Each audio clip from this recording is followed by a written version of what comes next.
pós-graduação, mas título mesmo é bom para nosso time quando ganha, né?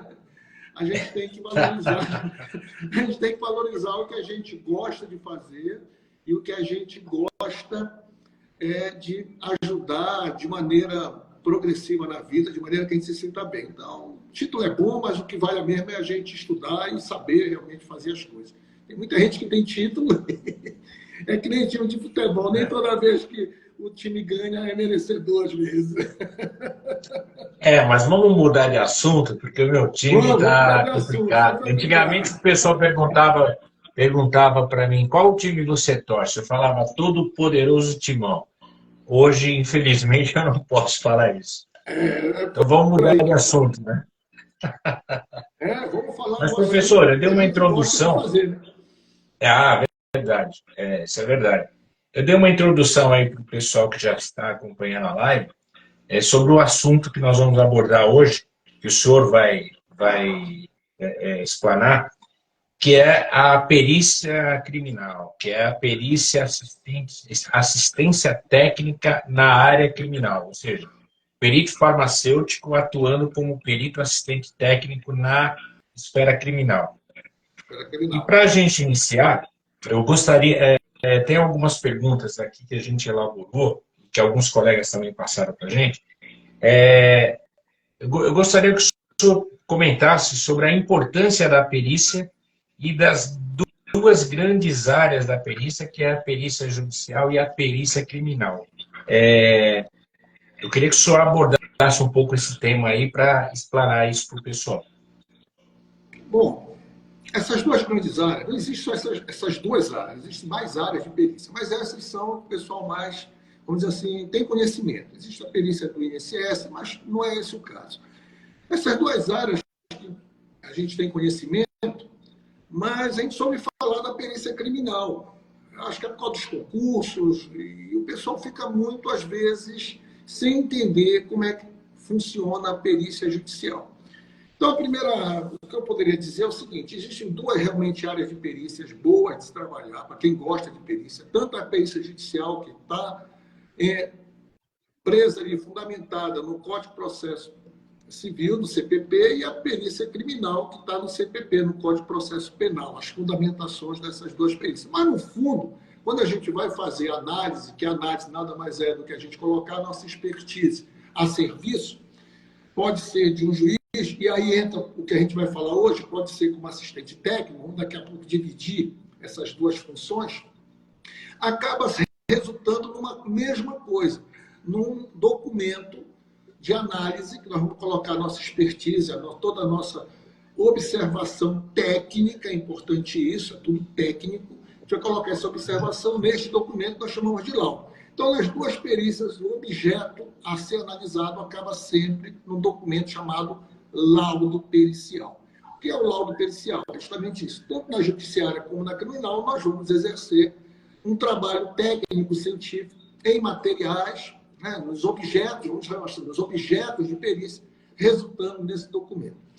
Quando a gente vai para a parte da perícia criminal, ela está ligada às áreas justamente aos delitos criminais, ou seja, você não pode, dar um exemplo mais grosseiro aqui, você não pode simplesmente decidir se você quer ou não a perícia.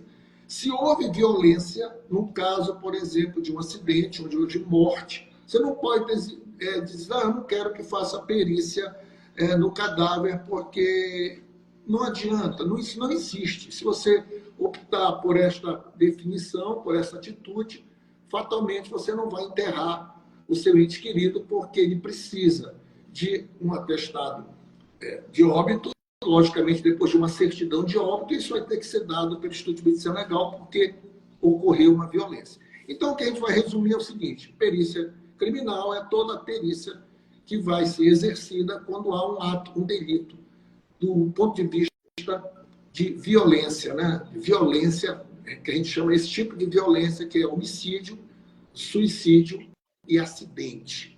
Então, é essa a área, vamos supor, bem resumida, abrangente da perícia criminal. E esta área, professor Fernando, ela é muito divulgada na mídia, com filmes, né? Principalmente a gente tem aí os serial killers, né? Que chamam muita atenção. E aí o pessoal, perícia é bacana, assim, mas às vezes eu fico pensando, caramba, a perícia judiciária também é bonita, né? Ela tem o seu glamour escondido ainda, porque você consegue desvendar verdades fantásticas com a perícia judiciária, quando há uma diferença clássica, né? De uma tem concurso e a outra não. Bom, mas eu, para não me alongar muito, vou falar um pouco do assunto de hoje. Aí vem o pessoal, não, mas eu não quero fazer, não me interessa fazer perícia civil, eu quero mexer com a perícia judiciária, porque eu gosto dessa parte de crime, eu estudo os serial killers, eu gosto dessa literatura. Como é que eu faço? Eu tenho que ser um perito criminal? Sim, tem que fazer o concurso para perícia criminal. E se eu não fizer o concurso, eu não posso atuar? Pode. É aí que vem a nossa live, né? Pode. Você pode ser um assistente técnico para você exercer uma atividade de perícia criminal. Lógico, você não vai poder fazer, quer dizer, entre aspas, assim, a princípio, daqui eu vou dizer até que pode depois, mas a princípio básico, você não vai fazer os exames. Você pode até fazer, não é nada que te peça, mas eu vou explicar como. Mas você não vai trabalhar diretamente na perícia. Você vai fazer uma análise de um laudo pericial, ou seja, que já foi feito. Você vai fazer esta análise, procurar não conformidades deste laudo, o que pode também ter erros, né? Vamos dizer assim, mas eu prefiro usar a palavra conformidade, não quero aqui, né, dizer, os laudos são errados, não é isso. Você procura as não conformidades que não estão em conformidade com a justiça, e você começa a apontar estas não conformidades. E com isso, você consegue fazer a sua perícia judicial, que é muito mais complicada, porque, olha só, você não está fazendo o exame na hora, né, Fernando?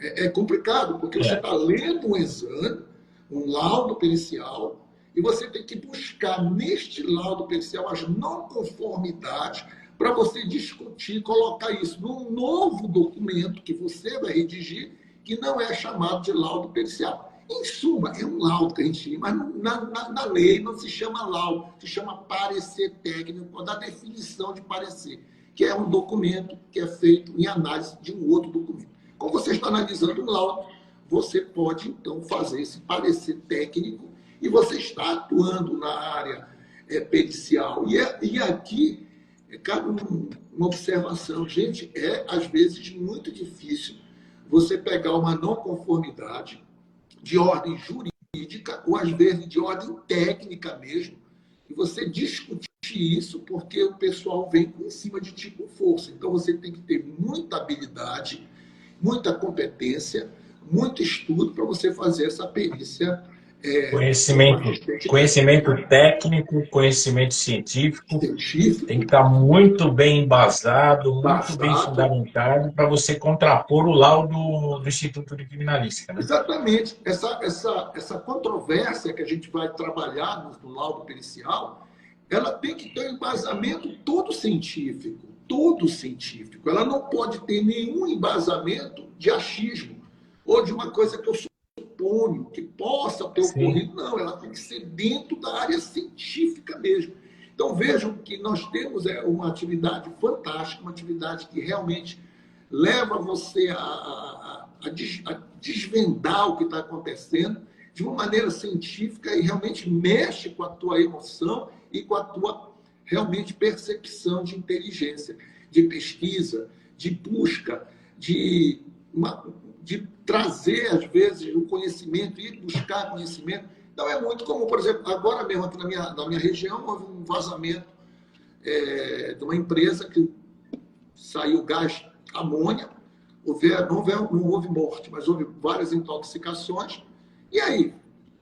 Isso pode tanto ir para uma área criminal, se for provado que foi para poder prejudicar uma área criminal, ou pode ir para uma área judicial. Vejam que aí a definição das áreas é puramente pela lei.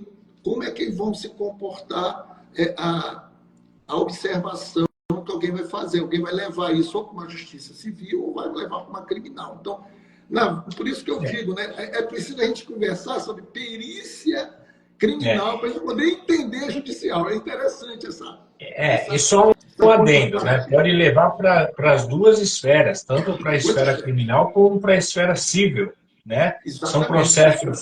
São processos diferentes, distintos, mas eles podem correr paralelamente, né? Exatamente.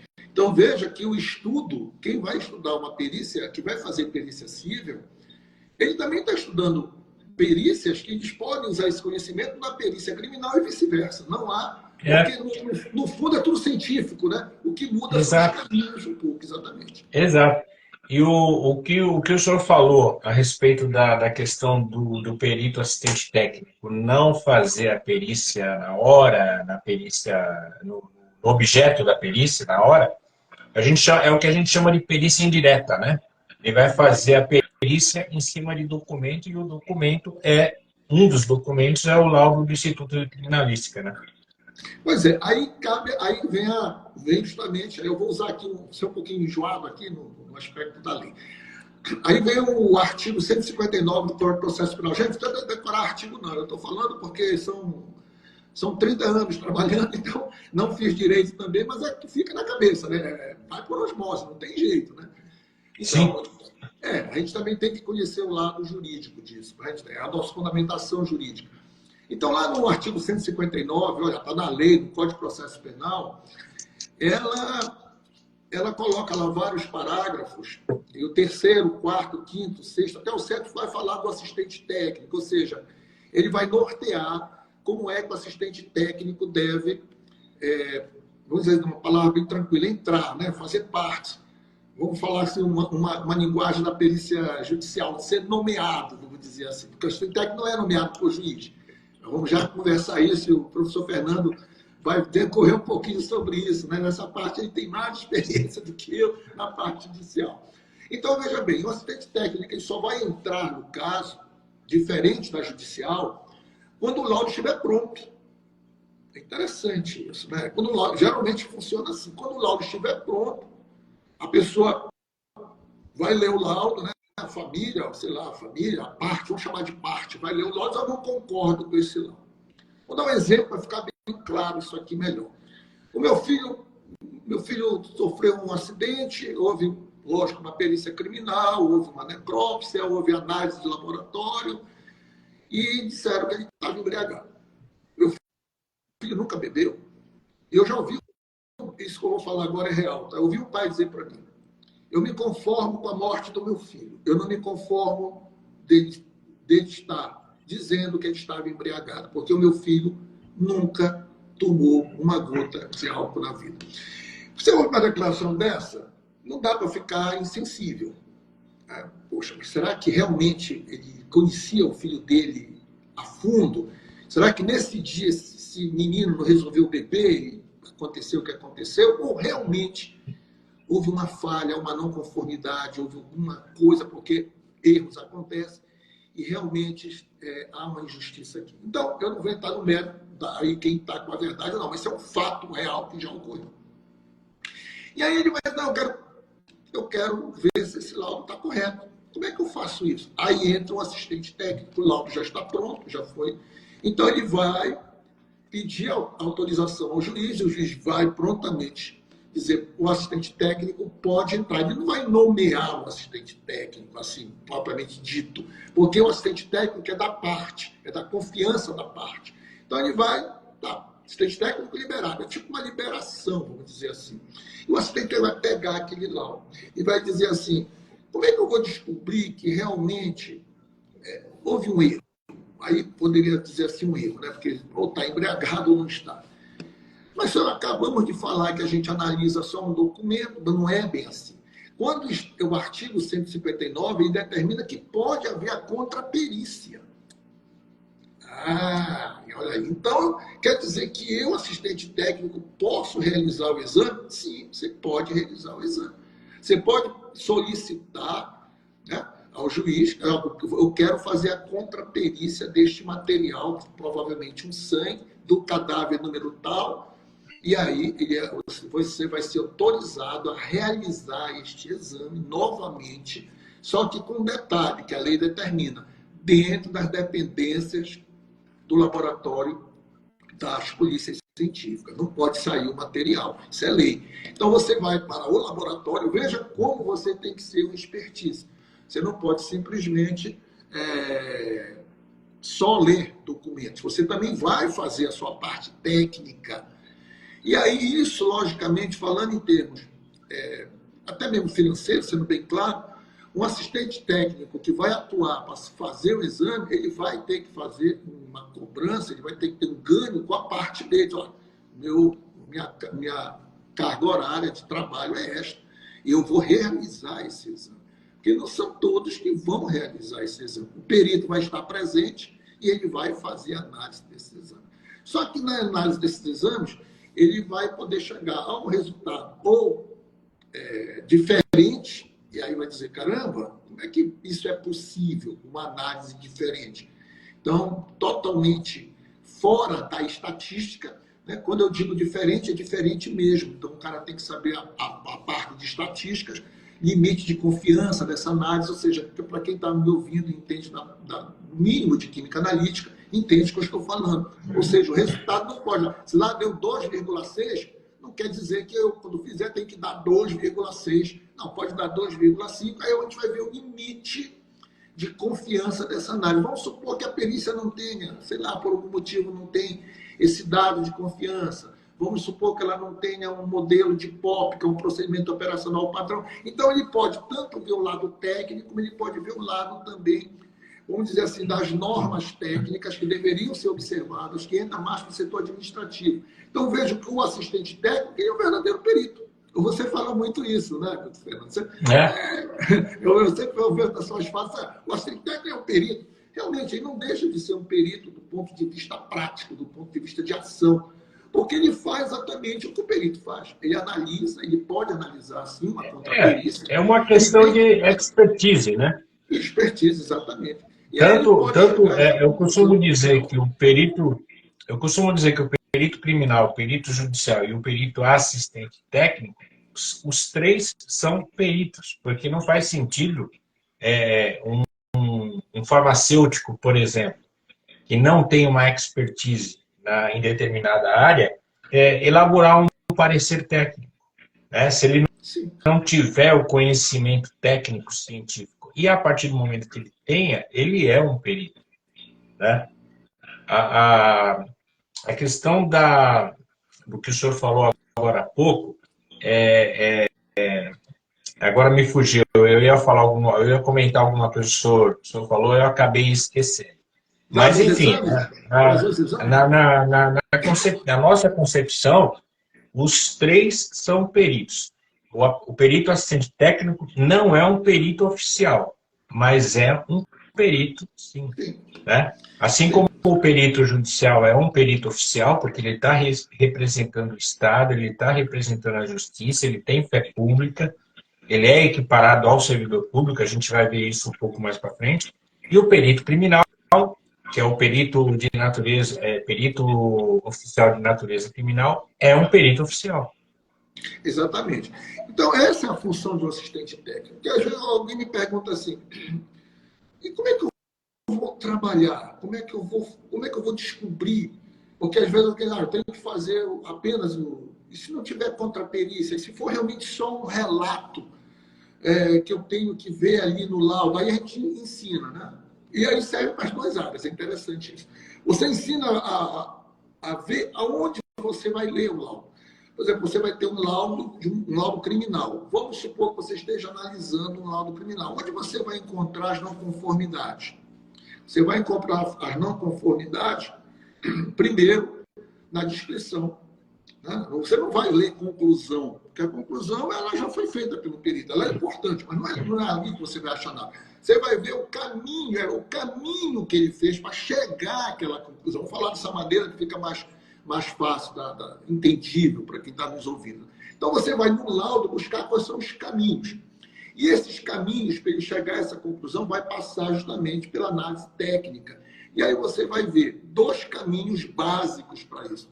O caminho jurídico, que hoje está no Código de Processo Penal, do artigo 158, do AOF, que é a cadeia de custódia, isso é fundamental na criminal, onde a perícia civil também já começa a observar isso, né? Já há uma observação grande para essa área, né? Então ela usa, assim como nós também podemos usar, né, o Código de Processo Civil, nós também usamos o Código de Processo Penal no pensamento de fazer uma boa perícia judicial. Então você tem a cadeia de custódia, que em suma quer dizer o quê? 10 etapas, né?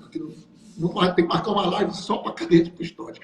São 10 etapas, 10 etapas, não vamos aqui destrinchar tudo, mas qual é o objetivo da cadeia de custódia? É você dar segurança para dizer assim, olha, eu tirei o sangue do cadáver número tal, tal, tal. Tá. Mas você tirou como? Você tirou de que região? Porque dependendo da região que você tira esse sangue, por uma análise toxicológica, há interferência. Então, a cadeia de custódia é isso. Então, lá vai ter que estar escrito da onde ele tirou o sangue, a data que ele tirou o sangue, a hora que ele tirou o sangue, o dia que ele tirou o sangue, quanto tempo levou para fazer esse transporte, né? Como ele acondicionou, quer dizer, vem toda uma história cronológica, vamos dizer assim, do material, do vestígio a ser analisado para um laboratório. Não é uma coisa... E vem lacrado, vem dentro de um lacre, né, numerado.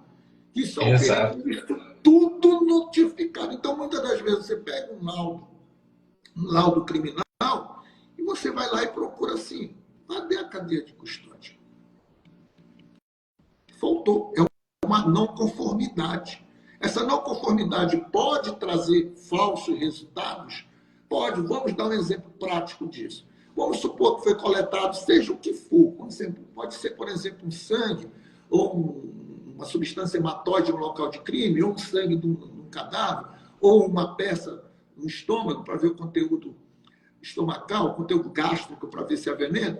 O médico coletou e, por algum motivo, atrasou o transporte desse material até a central de custódia. Isso toda uma etapa correta. Isso demorou, por exemplo... Quer dizer, esse material ele é coletado e ele é depositado numa central de custódia. Exatamente. Deixa eu falar um pouquinho disso, não quero me perder na ideia, mas assim, antigamente, nós já tínhamos cadeia de custódia na criminal, desde 2014, a gente já tem cadeia de custódia há muito tempo, desde o caso do Simpson, que até faleceu agora há pouco tempo. Mas essa é uma história que a gente não tem tempo para contar toda a história. E lembrando que a cadeia de custódia, gente, ele vem de uma ISO, tá? Não vem? Existe uma ISO internacional de forense que determina a cadeia de custódia. A cadeia de custódia não é uma coisa que chegou de paraquedas no setor judiciário, não. Ela vem realmente de uma ISO, né? Que é uma coisa séria. Então, tudo que se recebe hoje na perícia criminal, dentro do Instituto da Polícia Científica, vai para uma sala física mesmo, chamada Central de Custódia. Tudo. Seja externo, seja interno. Ou seja, se pegou, sei lá, uma maconha, uma cocaína, o delegado fez a apreensão, mandou, vai para a Central de Custódia. É um lugar físico, tem alguém para receber isso. Veio na sala de necrópsia, vai para a Central de Custódia. Antigamente, ia direto para o laboratório. Não, agora não. Passa pela Central de Custódia. Então, a Central de Custódia tem essa função de receber o material e distribuir.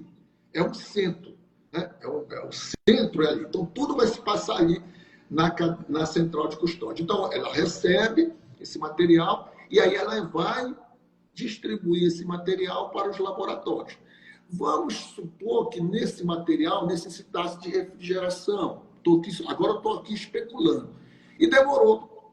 Então, demorou 2 dias para chegar, vamos supor, no laboratório. E aí, se você é um assistente técnico atento, você vai dizer, mas espera aí, essa demora, e essa demora, o material foi acondicionado conforme as propriedades físico-químicas dele, não está escrito aqui no laudo. E aí você vai perguntar, e como é que eu faço isso? Através dos quesitos de lei. Então, por que às vezes é importante fazer um curso? Não é que o pessoal não saiba fazer isso, é as orientações que nós damos. Nós não ensinamos nada de diferente. Ninguém pode dar um curso de toxicologia para o farmacêutico, ele já sabe, dar um curso de medicamentos, de farmacologia, ele já estudou isso. Mas são os caminhos que ele vai ter, né, de questionar. Aí um bom assistente técnico, e você sabe disso, ele conduz o parecer dele. Ele conduz o perito através de como? Se ele souber formular quesitos de lei.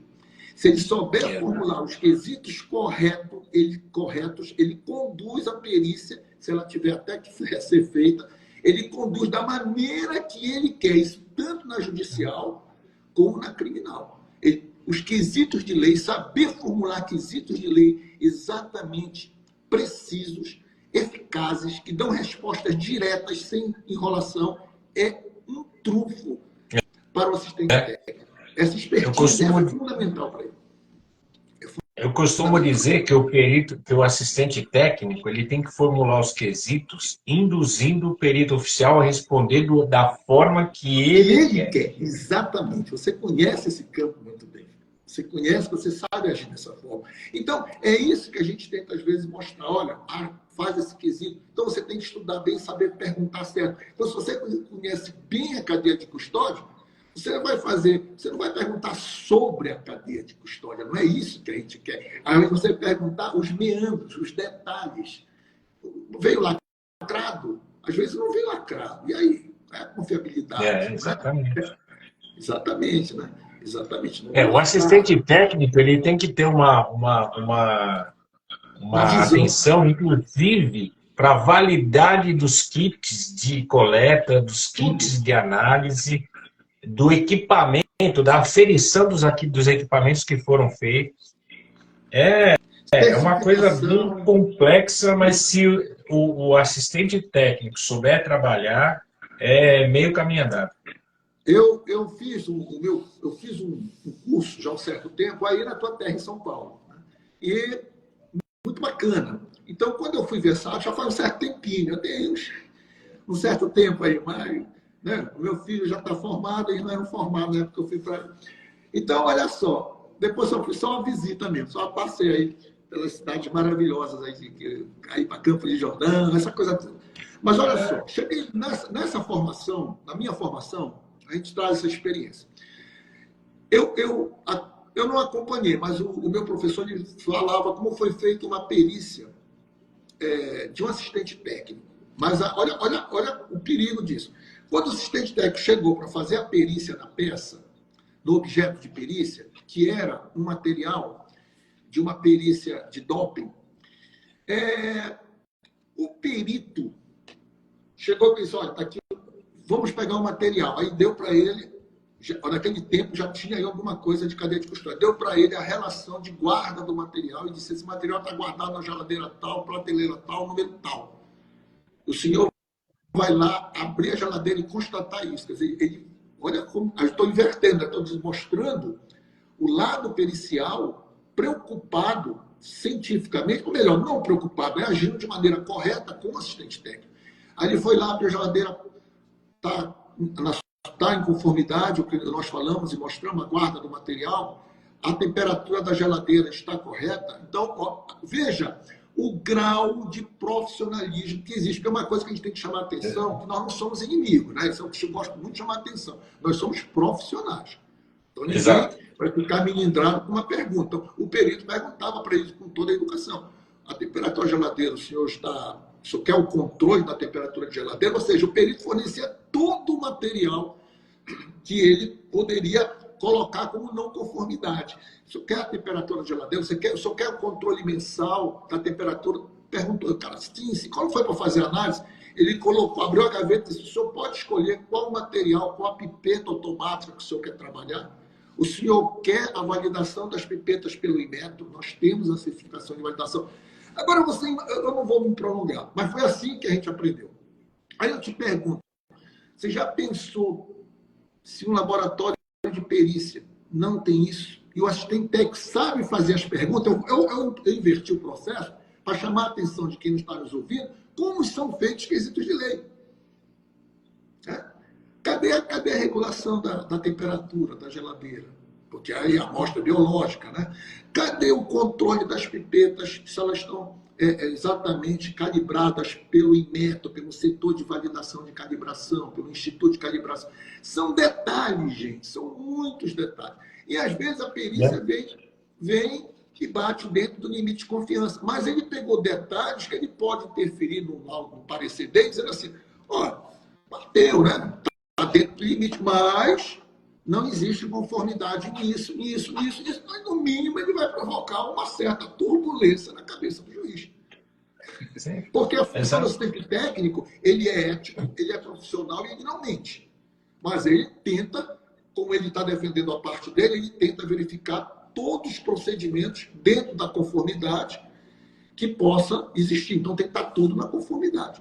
E a gente sabe que infelizmente, algumas regiões não têm essa conformidade. E é aí que entra essa expertise. Por isso que eu digo, se você conhecer a área, você conduz a perícia. Você conduz Exato. o período. E a função do assistente técnico é trazer o contraditório, né? Sim, sim. Que é uma coisa normal da justiça, né? Exato. É. É uma coisa normal. E é importante a gente ressaltar, professor, que agora em maio, pelo INIP, ele abrange as duas funções, né? A habilitação para atuar como perito judicial de ofício, como perito nomeado pelo juiz, como perito assistente técnico, ou seja, o objeto é o mesmo, mas o objetivo é diferente, né? E o senhor vai ensinar cada um trabalhar na sua área, né? Fernando, deixa só aqui, eu estou vendo uma pessoa aqui que eu gosto muito dela, há muito tempo eu não vejo, Eliane Baruch. Abração para você, grande saudade aqui, faz tempo que você não vem aqui dar uma aula de balística para a gente aqui no Pará, temos que ver isso aí. Grande abraço, uma excelente colega. Você voltando exatamente, e olha, existe na doutrina uma tendência, que a gente não sabe como vai acontecer, que está lá, o juiz de garantia, a gente sabe pelo pacote anticrime, ele está vedado, né? Sim. Mas existe uma possibilidade, que isso aí, eu acho que o Arthur fala isso, dizendo que futuramente a perícia criminal, o assistente técnico vai trabalhar conforme a perícia civil, ou seja, ele vai ter acesso a acompanhar na perícia judicial, a perícia. Se você ler algumas interpretações, o que a gente chama ali de comentário, né, o código comentado, você vê muitos autores falando isso, que a perícia criminal, né, o Código de Processo Penal, no artigo 159, ele deixa a desejar. Houve uma evolução maior no Código de Processo Civil quanto à relação ao acompanhamento na perícia, porque isso dá mais clareza. Né? Se isso vier a acontecer, e se vier realmente, como o pessoal comenta, nada disso que eu estou falando existe, é uma coisa que poderá acontecer no futuro. De realmente, no futuro, o inquérito policial ser colocado em uma secretaria do MP, e o laudo pericial realmente sobre para análise, que são perspectivas que a gente ouve falar dos doutrinadores, o assistente técnico vai ganhar uma função assim, muito importante. E a perícia em si também, porque nós peritos, nós não temos nada a esconder, nós somos técnicos, né? Ninguém está falando de nada. Então, eu acho que o perito criminal é uma profissão fantástica, uma profissão que trabalha com ciência. E quanto mais o nosso trabalho poder sofrer assim, uma análise, a gente só vai dizer assim, olha quanta confiança nós podemos dar para a justiça. Então, nosso trabalho é esse, né? É dar uma confiabilidade. Agora que temos na lei a cadeia de custódia, esse trabalho ficou melhor, porque nós trabalhamos com método validado, com aparelho certificado, com profissionais competentes, com atualizações. Então, isso é bom para o Brasil, isso é bom ter essa visão. Né? E é bom para a gente também, é bom para os profissionais de saúde, para a minha área farmacêutica, para a área também de outras áreas, engenharias, outras áreas que fazem parte, documentoscopia, contabilidade, porque isso vai dar assim, um elenco profissional de estudo muito grande para a gente. Ou seja, vai ser... E a questão da excelência do profissional, da qualidade do profissional, é uma coisa que eu costumo dizer quando eu faço alguma palestra, ou para os meus próprios alunos, né, que a perícia no Brasil, quando eu falo perícia, eu falo tanto da perícia judicial como da perícia criminal, como da própria assistência técnica, é muito difícil você encontrar um perito hoje no Brasil que não tenha, no mínimo, 2, 3 pós-graduações. É No mínimo, difícil. O cara estuda, a gente né? estuda, né? Tem que estudar, né? Exatamente. Olha o seu caso, mestrado, doutorado, PhD. Não, Hoje você encontra e ainda. perito. Hoje você é muito difícil você encontrar um perito que não tenha no mínimo. Eu falo no mínimo porque hoje pós-graduação você faz aí online, né? Tem uma série aí de pós-graduações online, mas é muito difícil você encontrar um perito que não seja doutor, que não seja mestre, que não seja. Então, é o que eu costumo dizer, o perito, ele é um cientista, ele é um eterno estudante, ele tem que estudar sempre, Eterno ele tem que se estudante, essa é a atualizar. frase correta. E é isso que nós queremos que quem vem fazer perícia, quem vem ser assistente técnico, ou quem vem na área judicial que vai ser perito do juízo, ele tem que ser justamente um eterno estudante, porque o trabalho do perito, seja na área judicial, seja na área criminal, é só a busca pela verdade. Ele não pode ser antiético, Exatamente, né? Ele não pode trabalhar exatamente. com uma tendência a querer ver o erro onde não exista erro, onde não existe conformidade. Ele tem que ser ético, ele tem que ser totalmente, por mais que ele seja um assistente técnico da parte, ele tem que dizer, olha, não tem como a gente achar, não existe não conformidades aqui neste laudo pericial. A perícia está correta, ele tem que ter essa hombridade técnica, ética com a sua parte. Ele não pode, não, eu vou achar, eu vou pesquisar, eu vou mexer até encontrar o erro. Isso não é ético. Né? Isso já passa a ser até doentio, porque você ali tem um compromisso. Você não é inimigo de ninguém, você tem apenas um profissional que faz Exatamente. o trabalho e você trabalha com um profissional de um outro lado. Então, aqui ninguém está procurando picuinhas para dizer isso e aquilo. Não, a gente está procurando um lado científico. Então, é por isso que eu gosto da frase eterno estudante. Compromissado com a ciência, compromissado com o estudo. E na minha área farmacêutica, a área de toxicologia é uma área muito forte, que pode ser desenvolvida com uma assistência técnica. E muitas das vezes a gente não vê essa área ser desenvolvida, sabe, professor Fernando? A gente não vê. Por exemplo, eu vou citar aqui um caso onde uma pessoa houve um suicídio e alguém foi, eu não vou entrar muito em mérito, foi acusado de ter dado a droga para a pessoa. Ó, só cortando um Sim. pouquinho, o senhor está sendo elogiado aqui, ó. O Sig Underline Eduardo está dizendo o seguinte: o Dr. Walter é um expoente da perícia criminal Obrigado, paraense. Eduardo. Obrigado pela consideração. Então, voltando, né? Então, essa pessoa foi acusada e foi presa, né? Tudo bem.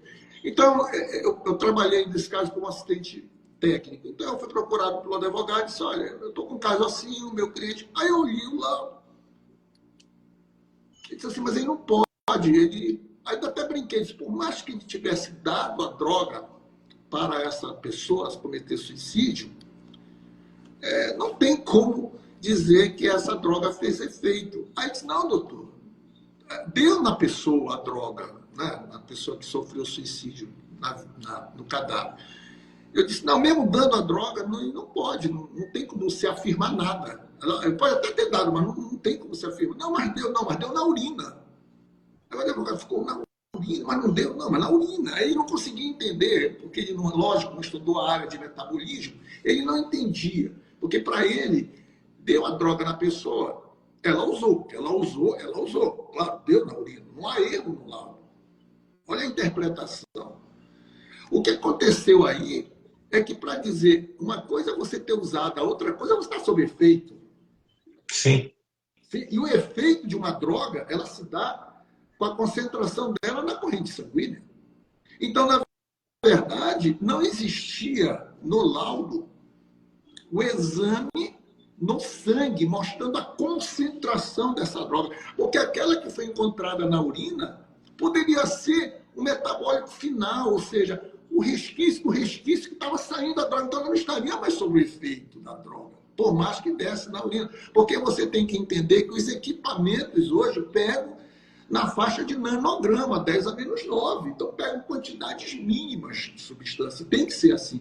Então, hoje, É por isso que eu gosto de dizer assim, resultado não é o que o equipamento produz em números. Resultados é uma somatória de atitudes que vai desde o procedimento operacional de uma POP, das boas práticas de laboratório, da validação da metodologia, da certificação, do controle de qualidade, da estatística. Então, isso aí só pode ser analisado por um profissional que entenda do assunto, do metabolismo, entendeu? Então, hoje, essa é uma grande dificuldade que nós encontramos com os juízes. Né? Porque, lógico, ninguém que está falando, pelo amor de Deus, não vai me interpretar que o juiz não saiba, não é isso. É que na área toxicológica fica difícil para o juiz entender simplesmente quando ele vê um laudo. Ele vai trabalhar com o quê? Com um número. E às vezes aquele número não está refletindo todo o ocorrido do metabólico dessa substância no organismo humano. Então a toxicologia ela pesa muito, sabe? Ela pesa e essa questão que você está abordando. E essa questão que você está abordando, não só os juízes, mas os promotores, principalmente. Promotores, né? Exatamente. Promotores. Então, isso em toda a esfera pericial, não é só na área toxicológica, não. É em toda a área, né? Você vai para a balística, a gente trabalha nisso, a Baruch, ela vai ver muitas coisas que são interpretativas. O resultado ele não está mostrando.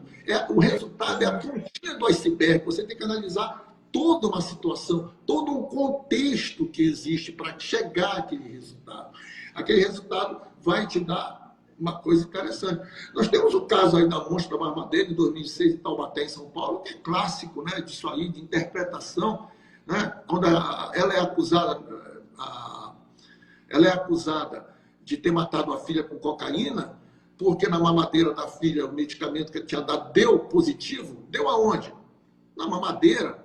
Mas tinha que dar positivo aonde? No sangue da criança, para saber se ela estava sobre o uso da cocaína. No sangue não deu. E ela tinha sido presa, torturada pelas presas. Né?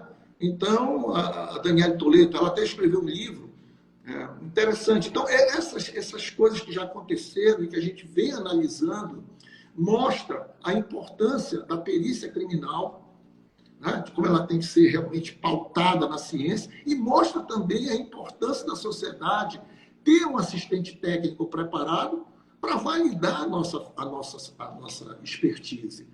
Né? Porque quanto mais a sociedade tiver, os profissionais que entendam disso, mais nós vamos crescer na área pericial, mais nós vamos ter confiabilidade dos laudos. Porque no Brasil ainda tem muito isso, né? Será que o perito não está ali? Será que ele sabe? Será que o exame não foi trocado? Será que se não deram uma ponta para ele? Rapaz, é uma cultura assim um pouco difícil da gente assimilar isso, mas isso é normal de acontecer. Às vezes a gente fica até melindrado de falar isso, mas tem que falar mesmo abertamente, professor Fernando, para poder a gente alcançar realmente a coisa certa, né? Tem que abrir mesmo, escancarar. Eu acho que um dos princípios mais fundamentais da perícia é o respeito e a atenção à presunção de inocência, que muitas vezes ela é desqualificada por todos, né? Então a perícia acho que um dos princípios mais importantes da perícia é a presunção de inocência, ou seja, como diz, ninguém é culpado se não transitar de julgado. Então, eu acho que o trabalho da perícia, o trabalho do perito é justamente esse, né? Trazer o contraditório e o perito oficial, como o senhor falou, a perícia em si é trazer a verdade aos autos do processo. É verdade. Olha, nós tínhamos vários casos aqui, a gente podia falar aqui a noite toda de quantas análises de laboratório nós já fizemos e que o resultado não era aquilo, a interpretação do resultado era outra. Eu vou contar mais um caso de biologia, porque não é só a área de farmácia, apesar de eu ser farmacêutico, mas tem a área biológica também, que é muito forte nisso.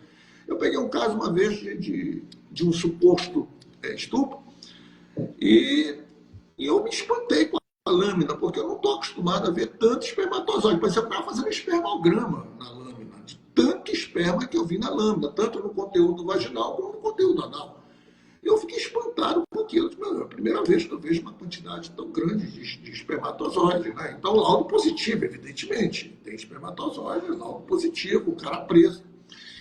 Mas eu me incomodei com isso. O resultado, a gente só deixa positivo ou negativo. É apenas uma análise ali qualitativa, positivo ou negativo. Positivo para espermatozoide, a gente não põe quantidade, evidentemente. Olha aí, eu tive a preocupação de ligar nesse dia para o delegado. Delegado, deu positivo, o laudo já está saindo, né? Mas tem uma coisinha aqui que está me incomodando. Não está batendo com o que eu estou acostumado a ver no dia a dia. A gente não acha isso com muita... Né? E ele dizendo, eu também estou achando estranho os depoimentos. Né? Ele tinha o depoimento do rapaz, o depoimento da menina. E aí, no fundo, depois a verdade veio à tona. E aí eu soube da verdade. Na verdade, ela era amante dele, a menina que fez a notícia crime lá, no caso. E ele resolveu acabar com esse relacionamento. E ela disse que se ele tivesse uma última noite com ela, ela sairia da vida dele. E ele acreditou nisso. Ela teve a última noite lá, e ela saiu de lá, foi direto para a delegacia. Né? Então, olha aí. Olha como a perícia, olha, esse caso real, ele exemplifica muito o resultado, a interpretação de resultados. Né? Ele mostra a ponta do iceberg, um resultado positivo. Mas vamos supor, o delegado foi tranquilo, ele percebeu alguma coisa, tem expertise também como investigador.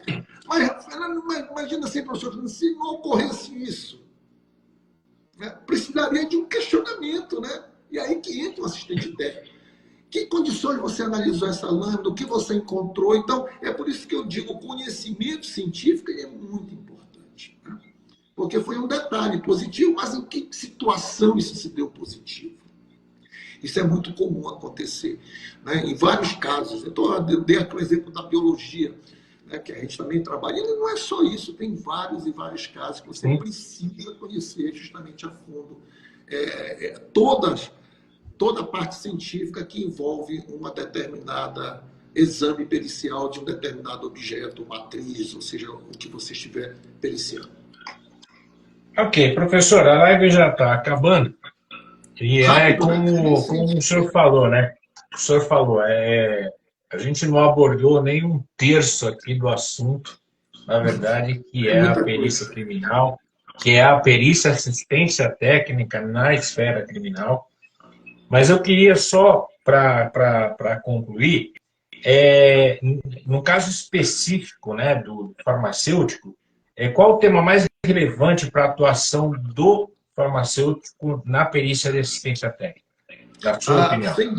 Sim, na minha opinião, sem dúvida, a toxicologia. Sem dúvida nenhuma. Existem outras áreas que ele pode, porque o farmacêutico ele tem um leque de opções muito grande, né, dentro da perícia criminal. Ele atua em várias áreas, tanto em local de crime, como na toxicologia, como na biologia, quanto na química. Mas, como agora os concursos eles estão cada vez mais abrindo para profissionais, outros profissionais, que é excelente essa abertura, trazendo realmente cada um, né, com a sua expertise, isso é muito interessante. A área da toxicologia é a grande sacada para o farmacêutico. Depois da toxicologia, nós temos também a área da judicialização dos medicamentos, porque é importante, apesar que precisa de um laudo médico, mas muitas das vezes a análise do laudo de um farmacêutico que conhece, né, o farmacêutico é um profissional da saúde que, né, trabalha também com medicamentos, ele é muito importante nessa observação que ele tem da judicialização de medicamento, ele dá uma opinião sobre esse medicamento, da forma, do ponto de vista cinético, do ponto de vista dinâmico do mecanismo de ação, do ponto de vista se um similar poderia ou não fazer o mesmo efeito, junto com o laudo médico que vai justamente trabalhar se há um substituto ou não, se pode ser feito um genérico. Então, esses dois laudos, eles trabalham muito bem juntos, o farmacêutico tem uma grande atuação. Uma outra atuação que também está um pouco dentro da toxicologia, né, está dentro, seria na toxicologia ocupacional, que já trabalham os nossos colegas, os engenheiros, né, com a perícia justamente ocupacional do trabalho. Mas quando o caso ele evolui para uma intoxicação, há necessidade de um profissional que entenda mais do metabolismo. Quando ele está ali só no âmbito ambiental, de olhar aquelas níveis, né, dos ambientes e tudo mais. E aí você até que pode estudar isso, não há problema nenhum, mas geralmente há um pessoal da engenharia de segurança que estuda mais, né? As TLV e por aí vai, né? As TL da vida. E aí nós vamos ver isso aí, né? A condensação mínima, a condensação rápida. Mas quando cai no metabolismo, lá está o farmacêutico, mais uma vez a área toxicológica, por exemplo. Então, sem dúvida nenhuma, a área toxicológica, a área dos mecanismos de ação, para não ficar falando só em toxicologia, ela é importante. Olha aí o parque de cosméticos. Extremamente importante. Né? Você pega né? Você lembra do caso do formol? Que é Sim. proibido, né? O formol não alisa cabelo, ele plastifica o cabelo. Né? E ele Exatamente. É muito perigoso. Então, ele tem uma via de penetração muito forte pelo sistema respiratório. E aí você vai ter que descobrir isso. Mas você lá no cabelo já não acha mais o formol. Quer dizer, a análise é uma análise química. E quem vai melhor do que um toxicologista para entender farmacêutico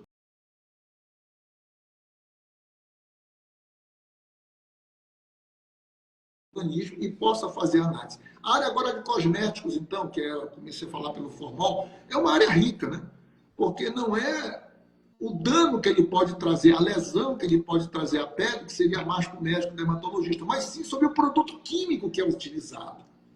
Né? Exatamente. Então, entra aí os químicos e entra também a minha área farmacêutica. Então, você vai vendo que existem campos de ações bem determinados, né? Bem dentro da especialidade farmacêutica. E aí nós temos vigilância sanitária, que também pode ter assuntos relevantes sobre essa perícia, né? Que podem envolver casos. E aí eu vou falando e vou lembrando dos casos, né? Que há um tempo atrás a polícia trouxe para a gente, na Semana Santa, vários peixes, que simplesmente o cara que estava vendendo peixe tinha mosca e ele jogou Baygon nos peixes. E foi denunciado e trouxe para a perícia. Então, a gente teve que fazer, o delegado solicitou não só a constatação do inseticida, né, no material, no peixe, que ele jogou para espantar as moscas, mas também queria saber dos efeitos toxicológicos no corpo humano. Apesar de não ter ninguém intoxicado, mas ele solicitou isso também, que a gente fizesse essa abordagem na consideração técnica do laudo. E aí, olha aí, mas nós estamos mais uma vez em evidência fazendo essas áreas. Então, é por aí, professor. Nós temos realmente Maravilha, doutor. um leque muito grande para se trabalhar e para se estudar. Hein? Temos que estudar isso bastante, né? Bastante. Como eu falei, a gente não abordou aqui nem um terço do assunto que nós teríamos que abordar, do assunto que nós temos para abordar, no que o senhor falou, cadeia de custódia. A gente tem que fazer uma live, não só uma live, mas 2, 3 lives para falar sobre a cadeia de custódia, porque a quebra da cadeia de custódia é uma coisa muito séria dentro da perícia. E sobre o assunto mesmo da perícia assistência técnica, do assistente técnico na esfera criminal. E para encerrar, eu queria que o senhor falasse um pouco do seu curso. O senhor vai dar a honra de ministrar o curso aqui pelo INIP. Quando começa, se vai ter casos práticos, vai ter apresentação de casos reais. Eu queria que o senhor abordasse um pouco esse assunto aí para a gente encerrar a live.